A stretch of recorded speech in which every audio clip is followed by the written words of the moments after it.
Do you want to take your builds from this to this? Well, then you clicked on the right video, because I want my builds to look good too.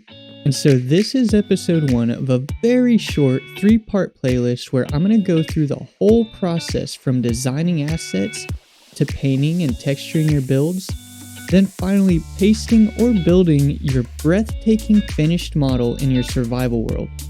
So if you want to improve your Minecraft game, make sure to stick around throughout this project with me to learn as I do. And I'll actually post the project as a full movie when it's all said and done, so there's that too.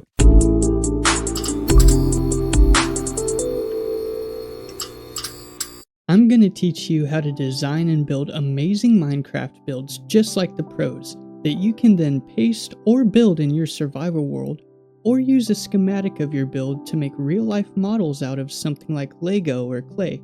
I recently made a personal connection with the Lego Minecraft community that made it necessary for me to develop these skills. A little bit more on that later. So I'm going to do my very best to share with you guys what I've been learning over the past few days as we work on this drum kit landscape together. So here are the skills that we're going to be taking a look at. We want to be able to design assets and then configure assets into a position that we like. So positioning, we want to be able to move structures around our worlds how we want. And then we want to be able to texture and paint our models so that we get different blocks and different textures and they look the way we want. And then we also want to be able to take that model that we've created and be able to use it however we see fit. So that might look like transferring it to another world, which we would use Lightmatica to do, or it might look like also using Litematica to slice it into layers so that you could build an accurate model in the real world or in a different medium of some kind that's accurate to your model. That also makes it really easy to build, copy your models into survival worlds if you use that layered slice thing from Litematica. So yeah, we're going to go through all those and kind of go through my process of how I learned these steps and what you can learn from the work that I put in the past few days. Hopefully I can save you some time. So let's get into what I did. So this all got started because, like I said, I made a friend who's an expert in the Lego Minecraft community, and on the eve of Easter, I got an idea for a drum kit landscape based on a bunch of conversations that he and I had been having. I got this train of thought, and so I jumped up and I sketched this sketch as I was trying to fall asleep the night before Easter. And then so the next day I got up, I started designing these things on Easter. So I also started learning how to, used to be world edit and all that, but I've been learning a bunch about all the new tools and tricks and things that are possible now. So anyway, I started by building the different pieces of a drum kit and transferring them, learning how to transfer using structure blocks. And also, by the way, I learned basically everything I learned over the past few days with the help of YouTube. So I'm going to put a bunch of helpful videos in the description. So this isn't just stuff, but I got a lot of help. So I'm going to share the helpful videos that I found with you guys also. So hopefully after this video, they'll be able to break things down more technically for you, but this is kind of just the process. So I made these assets. Kick drum, and I actually really like this because the kick drum beater is a little tree. Now I was thinking in terms of the Lego Minecraft scale that we're talking about. So if things look a little wonky, that's partly why, and also it's partly because I'm a terrible builder. So this I textured after the fact, but originally I just modeled the symbol head or the symbol on the ground, then I put it on a stand, again using structure blocks to copy and move stuff. It's a little tedious with structure blocks. I found better tools later. Then I made a snare and a rack tom. Then I put 2 toms together to make a set of rack toms. Then finally a floor tom. And I'm missing a hi-hat, but that's okay. This is just art. And I threw the things together in a configuration that I liked, that thought would suit my purposes and kind of, you know, matched the spirit of our sketch. And then I got to modeling the landscape. Now, this wireframing I did by hand. This is still just structure blocks and hand placing, trial and error. And so I'm just molding the landscape, and in Axiom there are tools to help with this, but that's a lot more complicated than I'm ready to deal with. So all those are built by hand and copied with structure blocks. This is still by hand, moved with structure blocks. And then once it got to the point where I was ready to start learning how to change blocks, then I started playing with commands and command blocks and Axiom and what's this one called? Lightmatica. So Lightmatica was a big help for replacing blocks, but then I came to learn that Axiom was actually just a little bit more user-friendly for editing models in general. So I think what I'm going to do as a rule of thumb from here on out is use Axiom to model builds and then use Litematica to transfer them. I think that's just kind of the strong suits of each program, and that's why I'm suggesting both of them to you guys. So anyway, then I started learning how to model, and what I'm doing is I'm actually, at this point, after I'm using I'm done with structure blocks, I have Axiom, and it's a lot easier to do this.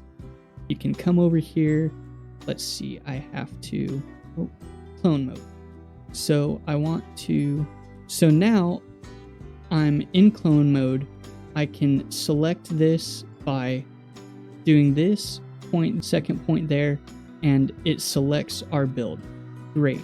Now we can use our scroll wheel, our middle click, to either move our copy, or we can use the scroll wheel to middle click to move it and then adjust from there. And whichever direction you face is the direction the scroll wheel works in, and it'll tell you when that changes based on these little arrows. But anyway, I'm gonna cancel that, so I just left click there. So anyway, I'll get to a certain point that I like and then do that, copy and paste it. And then I add a little bit more detail to the point where I go, I'm gonna try something different, but I want to save this point, so I'll make a new copy. And then here I started playing with color palettes, again in Axiom. If you do, how do I do it? It's right shift opens Axiom's editor mode. So anyway, what you could do is then select from here, let's see, there, there, you can do that, right? So there's our box. And then you can edit a bunch of stuff in here. There's a bunch of different tools. You can texture, you can make different color palettes, drum kit palette. I guess it didn't save very well, but anyway, you can use this to texture and all that. So anyway, this is what I've learned so far, and I switched out.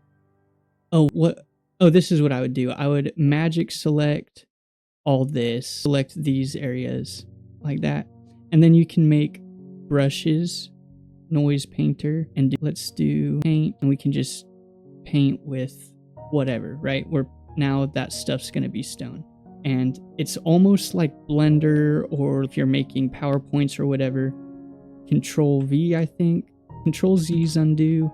So copy and paste. It turns your Minecraft world into a very familiar computer program. So anyway, if you're familiar with 3D modeling programs, this will make it super easy for you. But then what I did was, as I copied and pasted new iterations of the build, now I came over here, and this is my workshop. And so I'm going to edit here, and once I get to a good new place, I'll put it over there. So you can see these builds over here have colors played with, but there's no texturing or shading, painting, anything like that done yet. It's just colors are blocked in, to use art terms. Now we're going to texture and shade / paint using the same tools. So we'll hit right shift and we can see, how do we select? Magic select these areas, right? These are done. We got this done. Oh, so that means we gotta copy and paste. So we're gonna, is that our area? Yes. Okay, so we selected it. Okay, so that's our box. Let's get out of this mode and we'll just use the clone mode. That makes it easy. Boom. So there's a bunch of different ways to accomplish the same goal using this same Axiom program, and it's really user friendly, and you can model it based on, so I'm just using the scroll wheel here. Whichever way is easiest for you, and I'm still learning, that's why you're seeing me fumble my way through it. But see, like, I found that doing it this way is easier than in the editor menu for me. So I'll do that and confirm. Boom. Now I got that there. Now it's not gonna just, so if we were doing this in Litematica, this would be a schematic and it would stay in this state, but see, it pasted it, but here we're gonna confirm and cancel. Boom, it's pasted. Now, if this was Litematica, it would have just stayed in the state where it wouldn't have actually placed the blocks down. So that's why it's good to use Litematica in survival. You could place the ghost of your build here and then build it in survival and use it as a tool that way. But anyway, so now that I've kind of got you caught up to speed on what I've been learning and where we've gotten to with this current project, we're gonna just continue working because this is close but not completely done. I want to do a few more things and I'll show you right now. So I do want to put a little build somewhere. I got an empty space here somewhere that I could put a build on, and an empty space here. And I don't think I'm going to put anything on the drum heads. Those will stay flat drum heads. And I might touch on why later, but there's a spot there. I want to put a waterfall feature in, and I want to put a little house structure build in, so we can design and import those into this model together and then copy it over there so we can practice that together. And then I'm gonna actually show you guys using Litematica how to paste it into a different world. So let's get to designing a little house. Let's work on a little house.